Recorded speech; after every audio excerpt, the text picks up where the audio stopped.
দুই নম্বর ওয়া হামিলুল কুরআন ওয়াইরুল গালি ওয়ালাল জাফি আনহু।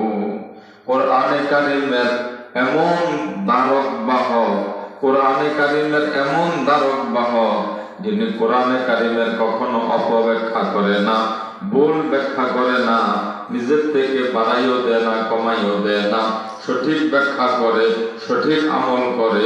এমন কোরআনের কোন বাহক হক্কানে আলেমকে সম্মান করলে খুশি হয় কে? কটা গেল? দুইটা। তিন নম্বর ওয়া ইকরামুস সুলতানিল মুকসিতি, ন্যায়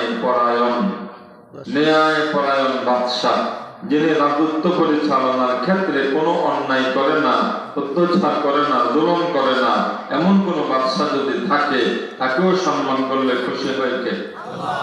তবে এমন বাদশা বর্তমান আছে কিনা জানি না, কেউ কম কেউ বেশি, জুলুম মুক্ত এ যুগে পাওয়া কঠিন। খোলাফায়ে রাশিদিন ছিল, ওমর ফারুক রাদিয়াল্লাহু তাআলা আনহু, ওমর ইবনে আব্দুল আজিজ রাহমাতুল্লাহি আলাইহি তাবেঈন ছিল, বাদশাহ আলমগীর, বাদশাহ শাহজাহান যুগে যুগে ছিল। কিন্তু বর্তমান ওরকম পুরা ন্যায় পরায়ণ পাওয়া আমি জানি না যাবে কিনা। কিন্তু দ্বিতীয় যেটা হক্কানি আলেম, এটাকে বর্তমানে আছে কিন্তু সংখ্যায় কম। এক নম্বর যেটা বৃদ্ধ মুসলমানকে সম্মান করলে আল্লাহ পাক খুশি হয়, এটা কি বর্তমানে আছে? সব ঘরে ঘরে এলাকাতে আছে, এদেরকে সম্মান করব। হাদিসে আছে ক্বালা রাসূলুল্লাহ সাল্লাল্লাহু আলাইহি ওয়াসাল্লাম মা আকরামা শাবুন শাইখাল লিসিনহি, মা আকরামা শাবুন শাইখাল লিসিনহি ইল্লা কায়্যাদাল্লাহু মান ইউকরিমুহু ইনদা সিনহি।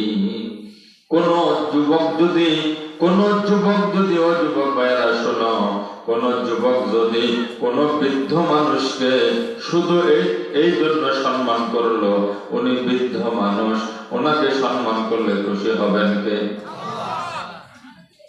আমার আত্মীয় হয় এই কারণে না, হইলে হোক না হলে নাই।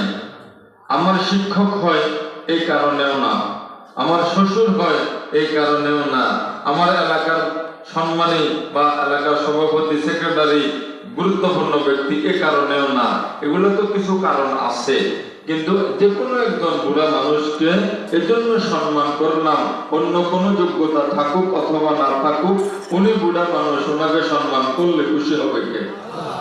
এই কারণে যদি সম্মান করতে পারে, আল্লাহ পাকের নবী বলছেন এই যুবকটা, যে যুবক বুড়া মানুষকে বুড়া হওয়ার কারণে সম্মান করলো, এই যুবকটা যখন বুড়া হবে তার সম্মান করনে ওয়ালা তৈরি করে দিবেন আল্লাহ।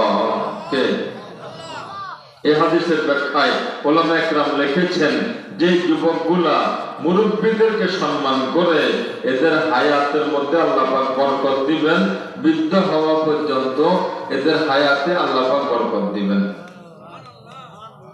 মুরব্বী লোকদের দোয়া অসম্ভব উপকারী, যেটা বহু ঘটনা আছে। আমি আমার নিজের একটা ঘটনা আপনাদেরকে সংক্ষেপে বলি। 2001 সালে হাটহাজারী মাদ্রাসাতে আমি দাওরায়ে হাদিস পড়ি। কত বছর আগে? বহু আগের কথা। যে কোনো ছুটির মধ্যে আমি বাড়িতে আসছি। আমাদের বাড়ি কিন্তু অনেক গ্রামের ভিতরে, ফেনী থেকে আরো প্রায় 13-14 কিলোমিটার ভিতরে, গ্রামের ভিতরে একদম। আমাদের বাড়ি থেকে 1.5-2 মাইল পরে ইন্ডিয়া। ওখানে গ্রামের মানুষ সাদা সিধা চলে। আমার এক জ্যাঠা প্লাস্টিকের জুতা পরে গোসল করতে আসছে মসজিদের পুকুরে। উনি আমার আব্বার বড় হলো, আমার জ্যাঠা 2 জন, ওনাদের থেকে আরো অনেক বড়। মুরব্বী মানুষ তো বুঝতে পারে নাই, অনেক ময়লা হয়ে জুতাগুলো মানে পায়ে দেওয়ার উপযোগী না।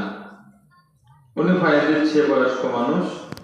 উনি যখন জুতাগুলা খুলে রেখে গোসল করতে মসজিদের ওই যে সিঁড়ি ঘাটের মধ্যে নামছে, আমি জুতাগুলা নিয়ে পানির মধ্যে ছুঁয়ে একটু পরিষ্কার করে আবার রেখে দিছি। এরপরে উনি গোসল করে উঠার পরে লুঙ্গিটা নিয়ে একটু ধুয়ে দিলাম। বলেন তো কয়েক মিনিটের কাম না?